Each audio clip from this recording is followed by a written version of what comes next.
president will come to this summit meeting world leaders who's looking at this on the American people electing Donald Trump and then Joe Biden and then Donald Trump again, like so pretty extreme swings of ideology and priorities.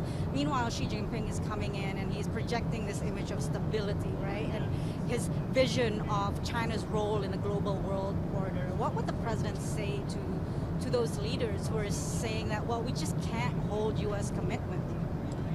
I mean, I think Jake was asked this question multiple times yesterday and did a pretty good laydown as a national security advisor about how the president, about where we are and how the president engages with world leaders. And I think it's just going to be a continuation of that, focusing on the moment, focusing on this whatever 60 odd days that we have, continuing the progress that we've made in almost 4 years, continuing to talk about how we're going to strengthen those alliances with partners, and also continued shared interest. And so there's going to be a lot on the agenda. We'll have a lot more to share. I know there's going to be more gaggles when we're on the ground in both countries as we move forward with this trip. And so we'll have more to share and more of a readout from different conversations and certainly what came out of the meetings when we get there. I don't want to get ahead of that. But the president truly believes it's important to have these leader-to-leader engagements.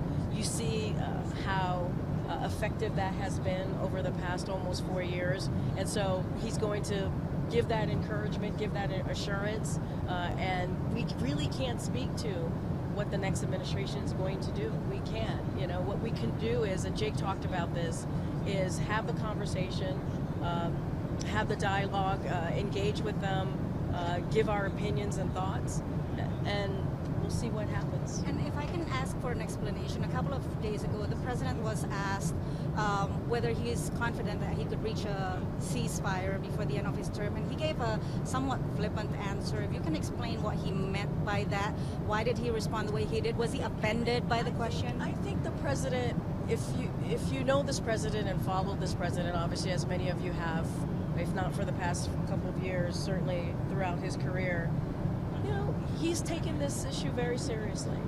And when we say that we've worked on getting a ceasefire, we've worked on wanting to not escalate what's happened in the Middle East, you know, having those diplomatic conversations, for example, with what's going on in Lebanon, he takes this all very seriously. And so was he offended by the question? Look, I honestly, I can't even speak to that, how he felt about the question, because I haven't talked to him, so I can't make a judgment on that. What I can say is, this is a president who takes, it doesn't matter if it's domestic issues or foreign policy issues, he takes this very seriously.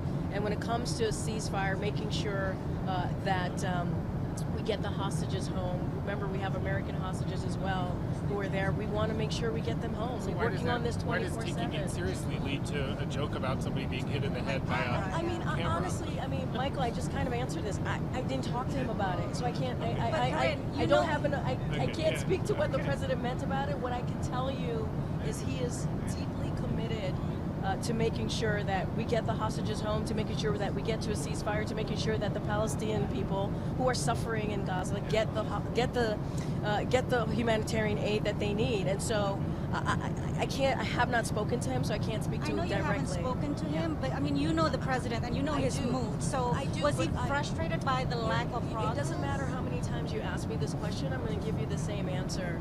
The president is committed to getting a ceasefire deal, and he takes this very personally as well, and takes this obviously very seriously. And I'm just going to leave it there.